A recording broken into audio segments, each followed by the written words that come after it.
हमारा संविधान, जिस दिन हम गणतंत्र हुए 26 जनवरी 1950, ये हुई ना अच्छे बच्चे वाली बात। दूसरी बात पर आएंगे, दोनों अधिराज्यों के यानी दोनों डोमिनियंस के, दो अधिराज्य होंगे, दोनों अधिराज्यों के अलग अलग गवर्नर जनरल होंगे, अलग अलग गवर्नर जनरल होंगे। क्या बात की गई भाई? दो राज्य होंगे तो उनको चलाने के लिए उनके अलग अलग गवर्नर जनरल होंगे। यानी हम कह सकते हैं द टू डोमिनियंस यानी, और देखो यहां पे एक बात और की गई थी, अगर दोनों चाहें तो अपना एक गवर्नर जनरल, अगर उनकी आम सहमति बनती है, आपस में सहमति बनती है। लेकिन क्या सहमति बनी थी? नहीं भैया। भारत के गवर्नर जनरल कौन बने थे यहाँ पे? आप जानते हैं, बाद में स्वतंत्र भारत के, तो शुरुआत में तो अगर व्यक्ति पूछे तो माउंटबेटन ही थे, लेकिन भारतीय बन गए थे। अगर पूछे भारतीय गवर्नर जनरल कौन हुए थे, तो सी राजगोपालाचारी, चक्रवर्ती राजगोपालाचारी हो गए थे। वहीं पर पाकिस्तान का गवर्नर जनरल कौन बना था? यहाँ पे पाकिस्तान का गवर्नर जनरल बना था जिन्ना। पूछा जाता पाकिस्तान का पहला गवर्नर जनरल। और वहीं पे पाकिस्तान के पीएम कौन बने थे पहले? लियाकत अली खान। जैसे भारत में कौन थे?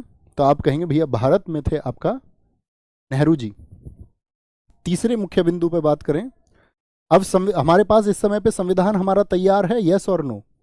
आप कहेंगे नहीं भैया। तो संविधान बनने तक जो गवर्नेंस होगी, जो शासन होगा, 1935 का जो एक्ट है, 1935 एक्ट से चलेगा। यानी जब तक संविधान नहीं बन जाता है, till the constitution is made, till the constitution is made, governance will continue under the act of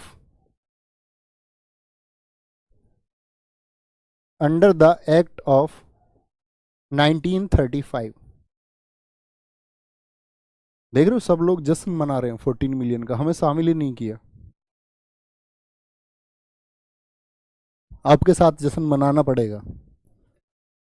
ये ऐसे नहीं हुआ जैसे मैं तुम्हें बताता था, जब सुल्तान बने कौन, एक कहानी बताई जाती है ना कि भाई सुल्तान को जब अल्तुनिया ने कैद कर लिया, और दिल्ली के जो बाकी के आपका जो 40 तुर के चहलगानी के लोग थे, उन्होंने जश्न मनाया।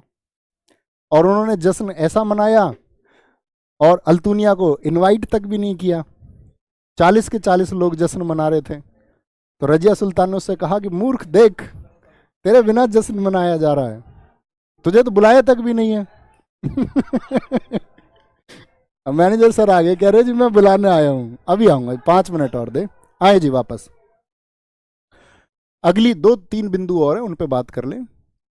ब्रिटिश शासन की समाप्ति की घोषणा किस एक्ट से की गई थी? Indian independence act, I act. British शासन की समाप्ति, लिखें बच्चा आराम से, कोई जल्दबाजी नहीं।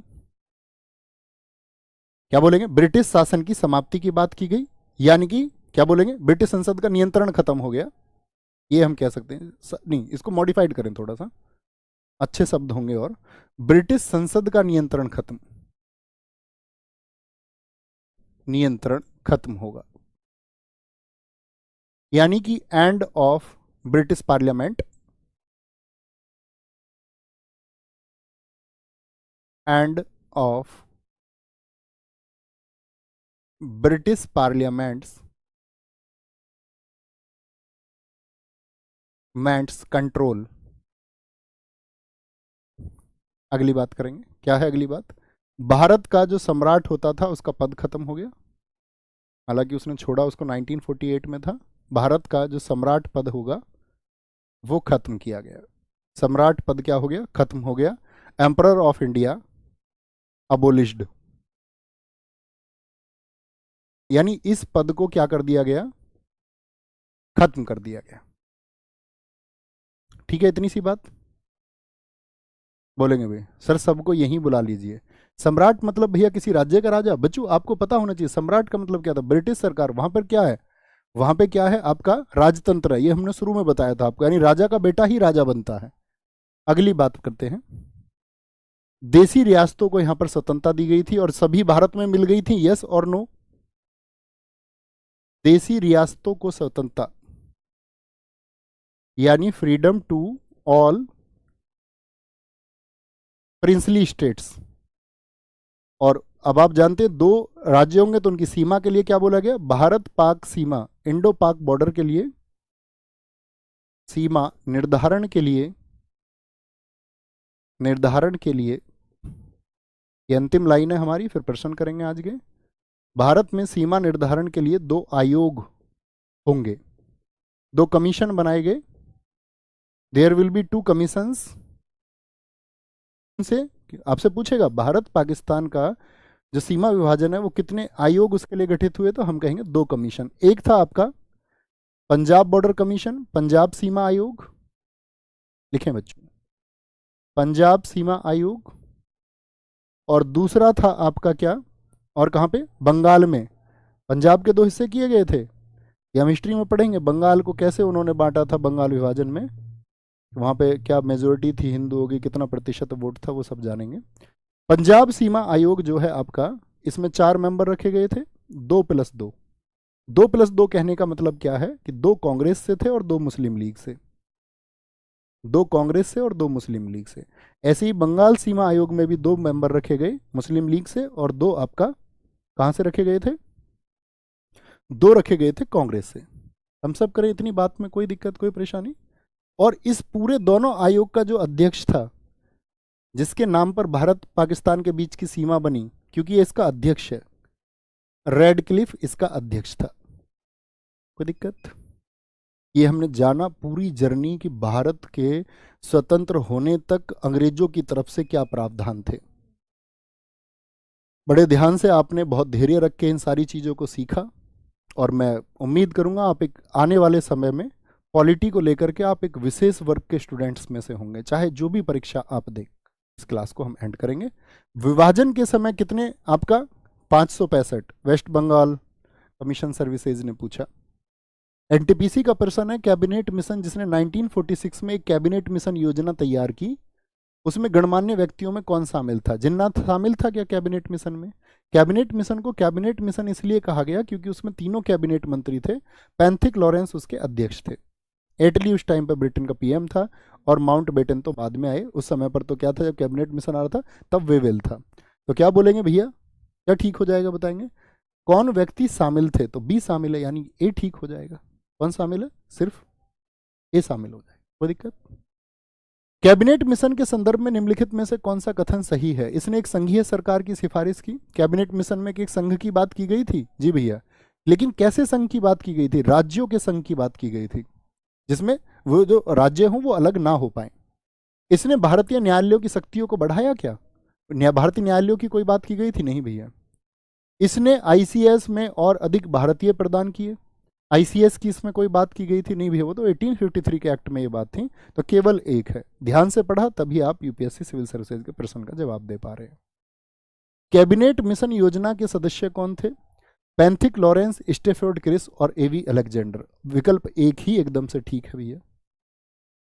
1946 के कैबिनेट मिशन का नेतृत्व किसके द्वारा किया था? मतलब हेड कौन था इसका? लीडरशिप किसके हाथ में थी? पैंथिक लॉरेंस के हाथ में थी। किसके? Pethick Lawrence.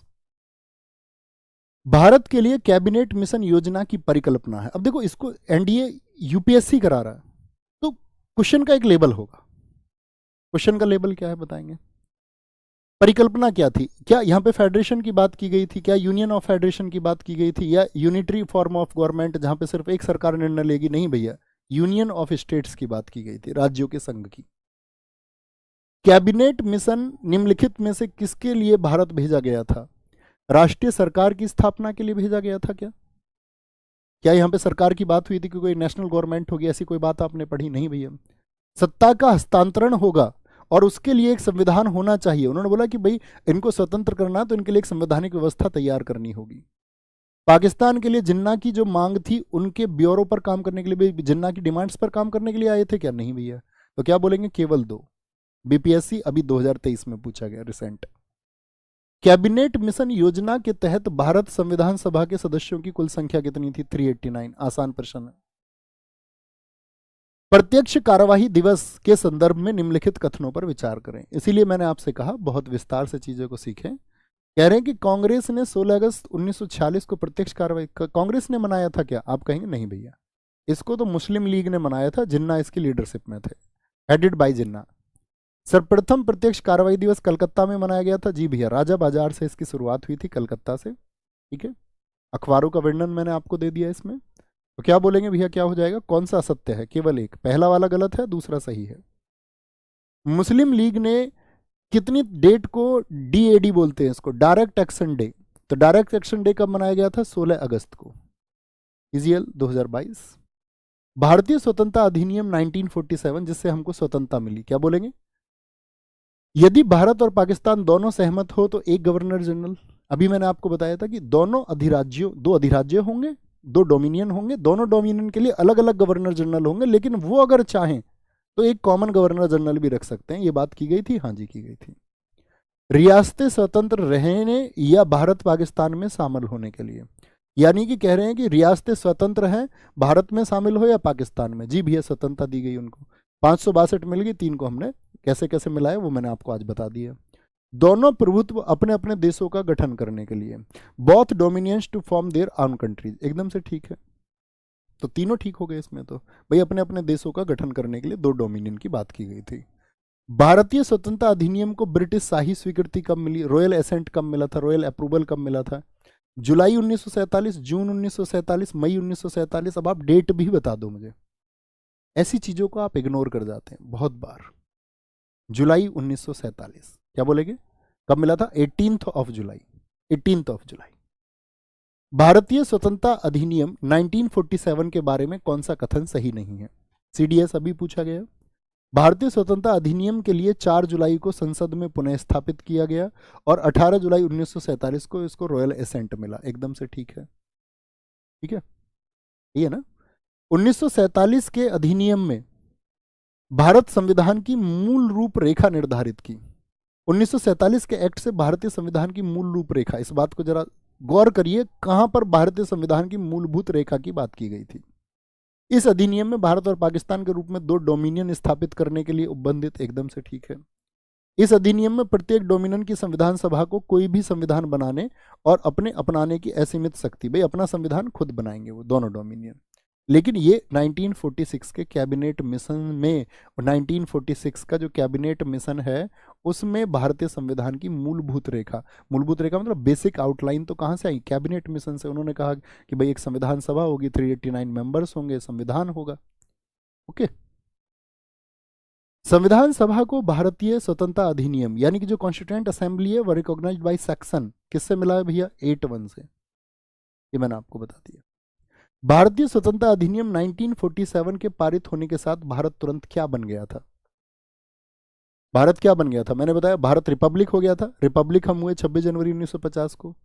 क्या हम लोकतांत्रिक राज्य बन गए एकदम से? क्या परिभाषा हमको मिली थी यहाँ पर? उपनिवेश की। मैंने आपको समझाया था 15 अगस्त 1947 कल की कक्षा में, कल या परसों की कक्षा में शायद ये समझाया था कि हम डोमिनियन बने थे। ठीक है, सवरीन हम बने थे आपका कब? आज आपके लिए होमवर्क देते हैं, एक आपको डेट लिखनी है जरा। भारत संप्रभु कब बना? वैन भारत संप्रभु कब बना? यह आप सारे साथियों के लिए मेरा प्रश्न है। जो भी दोस्त वीडियो को बाद में देखेंगे, अभी नहीं है, जरूर आंसर करना वीडियो के बाद में। ठीक है, ये दर्शाएगा आपके हौसले को। और मैं फिर हमेशा एक ही बात कहूँगा कि आपको विशेष बनाने की तैयारी है, क्योंकि कहते हैं कि बच्चे घर में भी माता पिता से इस बात पर झगड़ा कर देते हैं कि नहीं मेरे गुरुजी के द्वारा कही गई बात है। झगड़ा करने वाली बात नहीं। छोटा बच्चा देखा है तुमने, आप उससे बोलने लग जाओगे भाई बेटा हाथ ऐसे नहीं धुलते, ऐसा बोल देगा, नहीं सर ने ऐसा बताया हाथ धुलने के लिए, नहीं मैम ने ऐसा बताया। छोटे बच्चा, वो छोटा बच्चा तुम अध्ययन के लिए बन जाओ जो डेस्परेट रहता है पढ़ने के लिए, जिसको डेडिकेशन सिर्फ पढ़ाइए, अपनी ऊर्जा बाकी जगह से बचा के अपने अध्ययन में लगाइए, आप खुद को विशेष पाएंगे। वही मैं चाहता हूँ आप भविष्य में खुद को एक विशेष स्थिति में पाएं, बहुत कामयाब आप हों। थैंक यू, नमस्ते। कल हम आगे बढ़ेंगे इससे संविधान सभा की तरफ। तो अब तक की जो हमारी जर्नी थी वो संविधान सभा के बारे में जानने की थी। थैंक यू, नमस्ते, जय हिंद, जय भारत।